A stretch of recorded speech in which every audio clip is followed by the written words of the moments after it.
The Macabre World podcast is brought to you by Darker Art Studio, home of real human bone jewelry.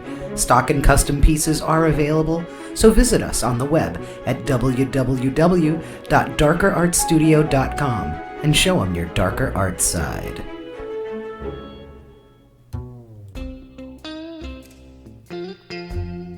Macabre World, a podcast from Darker Art Studio, where we explore the dark, strange, and unusual from this world and beyond. Hello and welcome to the Macabre World podcast. I'm your host, Rocky Digati, and with me is Debra Driscoll. She is a grief guide, author, healer, and speaker, and creator of Big Life Magic. Welcome, Debra. It's a pleasure. Hello, Rocky. Hello, everybody tuning in. What a delight. And I'm so happy. You sound like you're half a world away because obviously we hear your beautiful accent. Where are you from originally? I was born in Australia to an American mother and an Australian father. So I have the privilege of passports in more than one land. So Foster's, Budweiser. Which one? I wouldn't go either, actually. California Shiraz or New Zealand Shiraz? Oh, New Zealand. There it is. I knew I'd find it. I didn't hit it on the first try, but I knew I'd find it on the second. Something, one of the reasons that we had you here, and magic is a fun word to use because people use magic in lots of different ways. Mm-hmm. But the premise of your book, which is a series of surrenders, a memoir of grief, and what you've done with your experience, which I'll have you go into in just a moment, is about magic that's within ourselves, magic that's really true magic. And we're going to talk about grief today. We talk about a lot of dark topics on this show, and I think some of them are more in the fantasy realm or in the metaphysical realm. This is in the very real realm for a lot of people, and I think you have a great message. So tell us a little bit about how all this came about.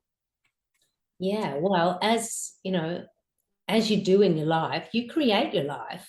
And I think also our lives are created in terms of our soul contracts and what we're here to do. And I've always been interested in the healing arts and natural medicine and understanding the elements. And, I was that kid and interested in all of that. But I never put up my hand and said, hey, I'll be the girl who talks about grief. I'd be great at that. Like, it was never a part of my plan until, my life experiences brought me more than, one big chapter of grief, and they just kind of kept accelerating. So when I was 19 turning 20, the very first man I had ever fallen in love with, Nick, he called me one night and said, I love you and I'm sorry. He hung up the phone and then went and killed himself. Oh dear. So I was, I was barely 20, barely understanding the world, and had the major heartbreak and met grief for the first time. And then 7 months later, I get home one day to my sisters standing in my living room, which I wasn't expecting. And my sister Sandra steps forward and breaks my heart with 3 words, which were, Dad died today. Oh dear. So I was 20 to 21, which is already formative years, as a person. I experienced, 2 major losses back to back. And admittedly, my journey with and processing with grief, that was a rocky road, and a lot of denial, and a lot of, I didn't know what was going on. People around me didn't really know how to deal with it. But what I did at the time, in, literally a couple of years later, when I was really working through those 2 big chapters of grief, is I promised myself that if grief ever came knocking on my door again, that I would not deny her, that I would sit with her and I would go through the deep journey. Little did I know that promise I made to myself 18 years later would be cashed in with the death of my almost 11-year-old son, Sage Joseph. And so at an older age, where I knew more, I'd been working more in the healing arts, my world turned upside down, literally in a day. So it was an unexpected death. I went from being the single mother to the grieving mother, all in one night's sleep. And that's an incredible amount of grief and transition that you're speaking of. And I mean, I'm prompted to say it, and I think convention says the first thing you want to say to somebody if you're empathetic is, I'm so very sorry for your loss. And Yeah. I think I'm one of those people who thinks you can say that at any time, whether you're hearing about it years later, or if it's the first time you're hearing about it and you want to express that you're sorry to hear. So is that something you say? Is that a good thing to say? Like, what do you say? Because I think a lot of people don't know what to say. It's a really excellent question and something that I pondered, because a lot of what was said to me, I Or sometimes, people say stupid stuff. yeah, I didn't know how to take it. And then a lot of it actually wasn't about me. It was about that. Like, there's a lot of awkwardness about grief and There the is. communication and how do we be with it. And where I've landed in that is, it's, when someone says, I'm sorry for your loss, that's fine. Because it's an acknowledgement of the fact that I've just told you a big part of my life and a big part of my heart, you know? And so we're just acknowledging. It's like if someone walks into the room and you don't say hello, it's weird. Well, how many times when somebody goes, "Hi, how are you?" Yeah. Nobody asks with true concern, and nobody answers with real truth. Fine, yeah, I'm fine, and yeah, Yeah, yeah, exactly. It's like, I'm sorry for your loss it's a is kind of like, platitude at you've that just, point. you're acknowledging that you've heard what I've said, and there is something in you that has been touched in, I don't know what it means for you, but the question that I advise people to ask, and it's always the first question I ask anybody who's sitting with me in my grief guidance work, is, how is your heart? Oh, that's beautiful. Because grief is a journey of our heart. It's all about our heart vibration, and it's about how we can hold love, how when our heart breaks, the extremities of our heart, which is one extreme is grief, the other extreme is joy. Like, it's all mixed in there. So if anyone is experiencing grief or talking about an aspect of grief that's impacted their life, they're talking about their heart. Well, So if I've you always really believed, don't know, ask someone, how is your heart? Because then you'll know, like, some days my heart was numb. right, Some days it felt like my heart itself was crying. Some days my heart was like really freaking angry, and that's getting literally to the heart of the matter. right, yeah. I've And always heard, and I think it's been coined in other literary type things, is that there without great, there cannot be great grief without great love. That it is a flip side of yeah, that. You feel the loss acutely because you loved it greatly. yeah, yeah. And that was, I had this really potent moment it's like now weeks after my son had died, which means the memorials happened, the people have come and gone. My son's been buried for weeks, and you're kind of lost in this land of, am I living or dying? Like, I'm still here earthbound, but I'm not sure if I want to be. And what Right. does this mean? You haven't figured out a lot yet. And admittedly, I was swimming in rivers of wine, and really kind of a lot of me was lost. And there was this one day I was out in my garden, and I'm literally looking down at this flower bed where the day after I buried my son, my good friend Julie, who was my son's godmother, we turned up the soil and we planted a flower bed because I needed to do something the next day. Right. Having my hands in the earth um, really worked. It was all Julie's idea because she's a very amazing woman. And the flowers had started to bloom. So I was having one of those days where your shoulders are rolling in and everything hurts. And my mind was just playing again and again this mantra of like, I miss you, I miss you, I miss you. Like, I was having one of those days where I just wanted to hear his voice. I wanted to see him walk down the stairs into the garden. And it was like, it was visceral. And then I had that drop in. I was like, oh, like, I miss him because I love him. Right. So, what if every time my mind starts this repeated mantra of I miss you, what if I just stop, pause, breathe, and just start chanting, I love you, I love you, I love you? And it was quite amazing, like, because my body shifted, my shoulders went back, my heart space opened, and it still hurt, but I was connected to the love, not just lost in the loss. Do you And think that, a lot of people, when they process grief, stay mired in that initial state? I think it's really unique It is. That I journey. agree. I So, absolutely agree. it's hard to find boxes to put people in. And For some people, staying in that state is staying with the person that they've lost. And some people don't want to, they don't realize that you can actually carry on and strengthen your relationship. Like, I have a strong relationship with my son. He's now been past more than 9 years, but we have a strong relationship. And he's not earthbound. I didn't see him grow. He hasn't graduated from high school. Like, I missed out on all of that. But do I have a relationship with my son? Absolutely. So, and that is something that I don't think everyone understands that you can do. That, you know, that the love never dies. The person does, but the love doesn't. Well, I've always, I agree 100%. I do feel that grief is highly individual, and we all experience it, and to different depths and different degrees and in different ways, and many times at different times, and different triggers and all kinds of things like that. But you know, while I don't have children, I have experienced very deep grief. And most notably it was the loss of my dad, and we were very, very close.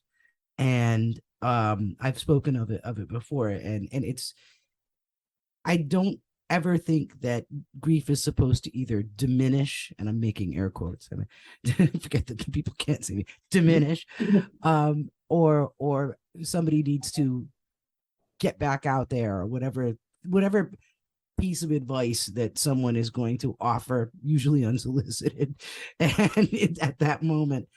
But I have experienced enough profound grief to feel that I don't think it actually goes away. I think it's a lot like energy, just like love is. It can't be created or destroyed. It changes form. Exactly. It's a, you know, it's called a journey for a reason. But the thing I think that catches people is they think at some point the journey is going to end. Right. And it doesn't. It transforms and it changes. And, you know, there's big parts of my journey that have been like awe-inspiring. There's some parts that have been joyous. There's, you know, like there's more than just what we see from the outside. And I think the people who are, and I have also, you know, has been part of my experience, I've learned it myself, is if you're wishing it away or wishing it to end, you're not actually in it. That's a huge point. I think that that bears repeating, in that I realize that a lot of people, and I've said this at one point, you know, when you're in pain, and this can kind of be, I think, be applied to a lot of different emotional traumas and emotional pains. There's a point where I just want it to end. Yeah. I just don't want to feel this way. Yeah. And if you're trying to separate yourself from it rather than process through it, that's where the incompletion lie. And I think that's a good open door for other issues down the road. Yeah. And as a general society, and when I say that, I'm talking about Western world, like America, Australia, like the places where I've lived and grown up, because I can't speak for all cultures and all countries in the world. We're grief illiterate. Oh, hugely. We don't know what to do or what to say, let alone we actually don't know much about the journeying for ourselves, and we don't know much about how to support another. And so we do end up falling into these corners of cliche. You know, like when Nick and my father died in the year following, I was of the belief that I just had to survive a year, because I had heard somewhere along the line that it takes about a year. And, you know, after the first year, you're going to be better. And it was actually in the second year that I really crashed, because I hadn't been dealing with it. You know, I had been trying to wait it out. Yeah, I was trying to wait it out, and I thought I was doing the right thing. I was lighting the candles, and, you know, but I was also drinking a huge amount of beer and smoking joints, because I was 21 and I was hurting and I didn't know what else to do. Well, I think we anesthetize ourselves one way or another. Like you said, you kind of have to let yourself feel it. But you know, what do you tell somebody who says, you know, I don't think I've processed? I've actually had conversations with folks where they say, you know what, I don't think I've processed my grief. What do you tell them to do from there? Yeah. I just say that's okay, because grief is patient. Grief will wait And until sneaky. you're ready. Yeah. It's a Yeah. little sneaky. Yeah. Sneaky, yes. Sometimes you can be overcome with it unexpectedly. Oh, It can absolutely. be sneaky and Absolutely. surprise you. One of the things that is very real in my world, and I completely understand it's not going to be real for everyone, and it's not everyone's experience of grief, but when I really truly surrendered to grief, what what happened for me is grief became a beautiful angel. And grief is big, beautiful. She's all dressed in black. She has these amazing big black wings. And when I surrendered to her, what I found was I could crawl into her lap. And when I crawled into her lap, she would wrap me in her wings. And, she started to tell me stories. Like, this is me in my Right. own processing, right? When I say that, because for me, one of the things that helped was I met grief. Grief became a character, and then grief became this angel that would sit with me. And when I started to build that relationship, what I found was that grief actually wants to sit with us, to tend to our hearts, to help us stitch our pieces back together, to teach us new layers of love. And grief is patient. Grief will wait until you're ready. Well, But it's an innovative away, concept. you know, it's not gonna, like, if you don't open the door, grief's knocking, you don't open the door. It's not like grief is going to go, oh well, let's go to the next door. It's like, no, grief does wait. But that's an innovative concept in the sense that instead of people, I think, and I think you're absolutely spot on when you're talking about like more like Western culture. It Mm, is very much the idea that grief is something we have to heal from yeah. versus maybe flipping the script a little bit and thinking about grief as something that heals us. Instead Yeah. of being what And you're running from, run toward it. yeah, and what about if grief is a great gift? Well, it's the other side of love. Yeah. It's like the when I was 19 before Nick died, and I was hadn't met grief yet, I was prancing around in the world of magic. And my magical tool at the time was a deck of tarot cards, my first deck of tarot cards. And I absolutely loved them. And I felt like I was coming home and I was connected to my magic and I was the White Witch healer and all the things. But the one card in the deck that I found I was scared of, I didn't want it to come out in a reading. I guess you can guess which one it is. It's the death card. Right. Right. So as I was learning tarot and learning about each card, there was one book I read where it explained death as death comes bearing gifts. So I was like, oh, great, I can do that in my readings. It's like, like yes, death is an ending, but it augurs the beginning. And, you have to finish a chapter before you can start a new one. Like, this is how I would spin the death card in my I readings. always say change and redirection. I'm a reader also. Change, redirection, like you said, Yeah. it's one door closing, another opening. Yeah. And I believe grief is the process of accepting those gifts that death has brought and then learning how to unwrap them. And if folks, I mean, this is obviously something we're not going to be able to get fully into, but there is a website, and I'm gonna mention it more than once. Your website is biglifemagic.com. Yeah. And folks can learn a little bit more about how to get their hands on your book Mhm. and how to they can also do reading, they can book readings with you, Correct. as Yeah. well as there's lots of other resources there. So that's a great place to go with that.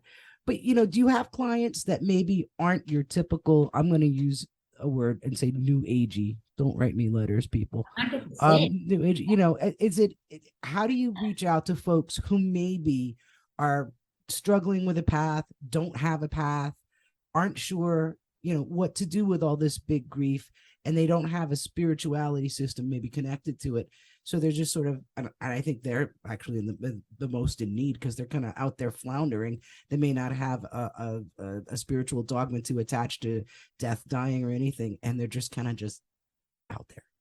Yeah. How do you help Yeah. folks like that? Yeah.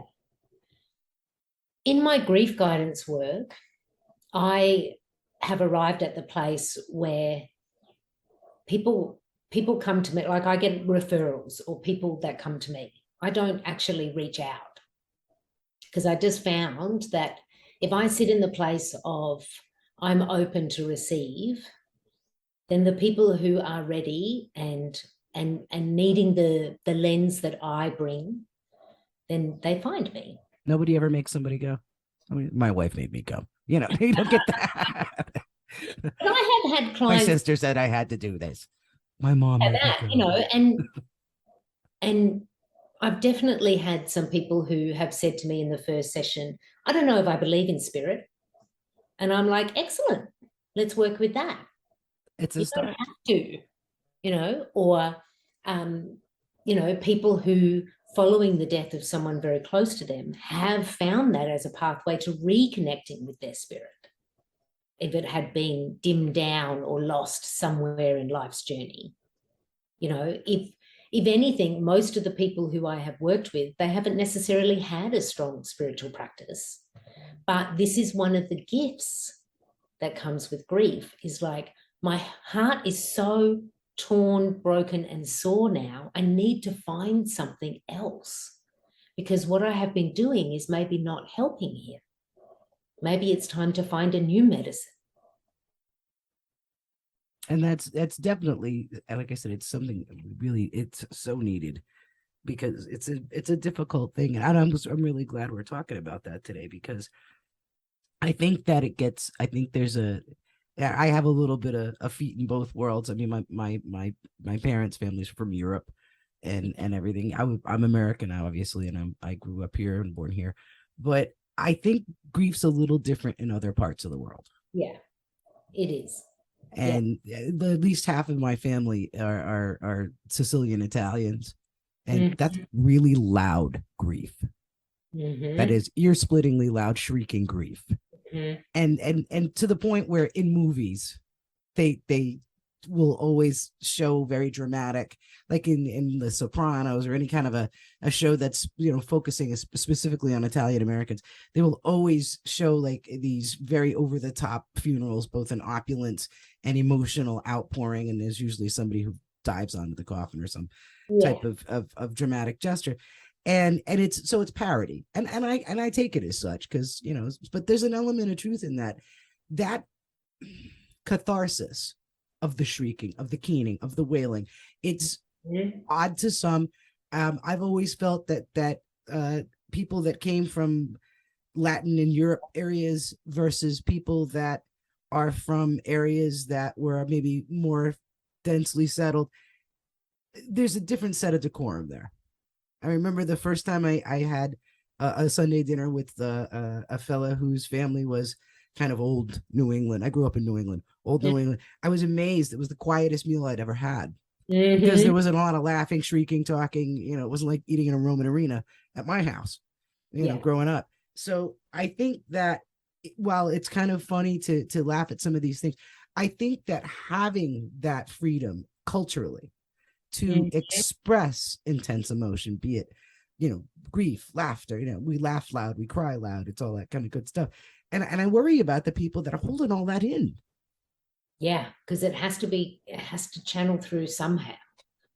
Like, I believe that there's a lot of people who are living with undigested grief. Oh, yeah. Their general practitioner is saying, well, you're a bit depressed, so here's your antidepressants, take one of those a day. And it's like, well, you're not actually depressed. You just need to talk about that grief from 20 years ago that you were never allowed to speak about. Or, it comes out in, an addiction or anxiety or, overeating, like somehow, like it comes out somehow. Yeah, you can't hold it in. It's like trying to keep the water in a sieve. Yeah. You're never going to be able to get it in there. One of the things which I was surprised at for myself, but I'm so glad that I went fully into it, was my anger. So before my son died, I didn't really have a really strong connection with anger. Like, I didn't grow up in an angry family. There wasn't a lot of fighting. always had good friends. We didn't have a lot of fights. Like I didn't really have, I mean, of course I had a relationship with anger because I'm human, Right. but I didn't have an extreme relationship with anger. And about 5 weeks after my son died, I had this one day where anger arrived. I could feel it in my body, like it was pulsing, like my pace in that I was walking was different. And I received word from a really good friend that she was pregnant with her second child on the day that anger arrived. And Oh just dear. like I was very happy for my friend, very happy for my friend. Nothing to do with my friend or her family, but it was just this. It hit the point of anger where it's just started to explode because I was like, not today. Like I can't hear about new life today because I've just hit anger about the life that was taken from me. And my response was to pick up the printer in my office, which my office at the time, I was living in Australia, was led out into the garden. And so I picked up the printer from my desk and I hurled it down the stairs and it smashed. Wow. Then I had this big, deep breath and I was like, that's satisfying. And then I just kept smashing. I spent 5 days standing at the back stairs and I would hold something above my head and I'd think about what I'm really angry about. And then I would just watch it fly and smash. And I just, because once anger was there, I was like, I'm going to meet you, anger. I'm going to be with you. And I needed to express. No disrespect, but who cleaned that up? I paid someone to clean it up. I was just like, I'd love to do that. But then I've had like moments where it's something, in my case, smaller, insignificant, and I've slammed it or broken it. And then I'm just like, Yeah. sweeping it up. Just, okay. Yeah, no. And then I feel the guilt. That's Yeah, great. See, that's the way to go. no, I got a handyman and his couple of apprentices to come around and wear thick gloves. Because after 5 days, it was like a war zone in my backyard. I was And gonna say. And the night of the 5th day, I held a smashing party. I invited people to come and join me. I was like, we need to be able to express our anger. So if you're angry that Sage has died, come. The only thing that they had to bring was something to smash. Because I'd already smashed everything. There was nothing left. Have like a bed in the fridge, and that's pretty much it. Yeah, the last thing to smash was my son's bookshelf from his bedroom. I pulled it out and just like threw it down the stairs. Yeah. And then when the anger like ebbed away, I was really tired. Like anger takes a lot of energy, but it needed to be expressed.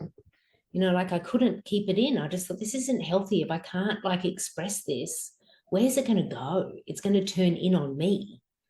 And I didn't wish that for myself. And I was jesting about the cleanup, although that had to be significant.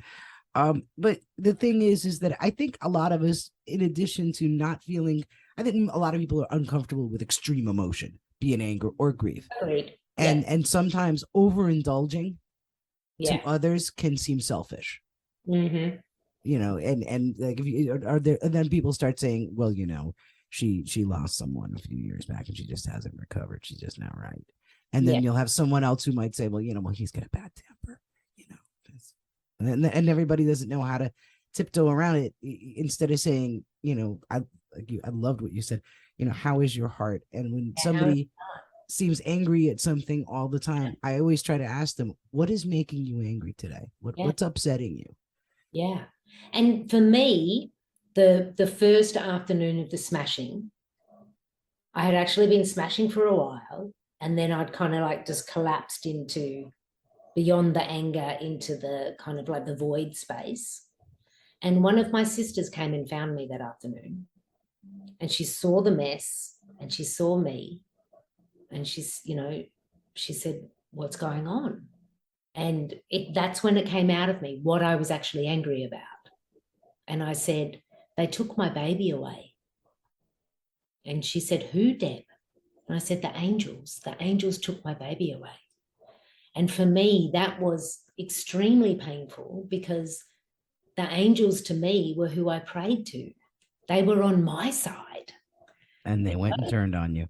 And then they went and turned on me, and so that was my deep, deep pain. Like, yeah, I was angry that my son was gone, but I was really angry that the angels who hang out in heaven or whatever, because I was brought up Catholic, so to me heaven rolls off the tongue.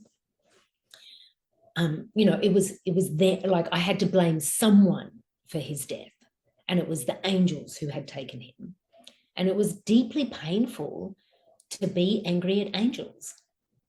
But it seems opposed. It does. Yeah, but I Especially if needed it's, to be because I was really angry at them, because I was like, nah, he was mine and didn't give you permission. See, I'll open up a little. I was angry at my dad. He didn't check on symptoms. He didn't take care of himself. Mhm. He didn't do A, B, C, D. If he had only then, would he have, been okay? Would he have been, Exactly. Yeah. And I was so about angry my because he was dad so that did that. stubborn. Right. And it's one of those if Mhm. only. And there was I had a catharsis that released anger as well. Thankfully my printer survived it, but but there was a really difficult lead into that, because as you say, it's building up inside you, or you're harboring it and you don't even know it. You're kind of like dealing with the surface, and there's a giant kraken underneath the water that you can't see, and then Yeah. it comes up and it grabs you whole, and Yeah. it's and that's when you have to either fight it, deal with it. Now we've talked about how individualized grief, and you kind of want to just reach out to people and really show concern for how they're feeling, how their heart is, and everything. When some people get consumed by grief, and I don't mean the occasional escapism, but what should folks think about trying to do when they see that somebody who is grieving is spiraling with either a substance habit? It's more than just a few nights of wine or a joint here and there. It's somebody who's starting to backslide, and there's a big difference in that and some mild escapism. Yeah. One thing that we do when we're trying to help is we want to fix it. And that is not the move to make. It is not the move to make. I just want to sit with that person and say, I'll sit with you in this pain. How about instead of drinking the bottle of wine, you and I sit together? So replace. Or why don't you? Yeah. And I'm not trying to fix it for the person. I'm just acknowledging that they're in pain, and I'll sit with you in it. So if you need to hug it out, I'm here. If you want to tell a story about what you've lost, I'll listen. And it's the same for people who I work with who they can't quite surrender to the grief. They know they need to. They have the sense that this is the healing journey and that's what is going to help them, but they can't quite do it. And so I say to them, just start with 3 minutes a day.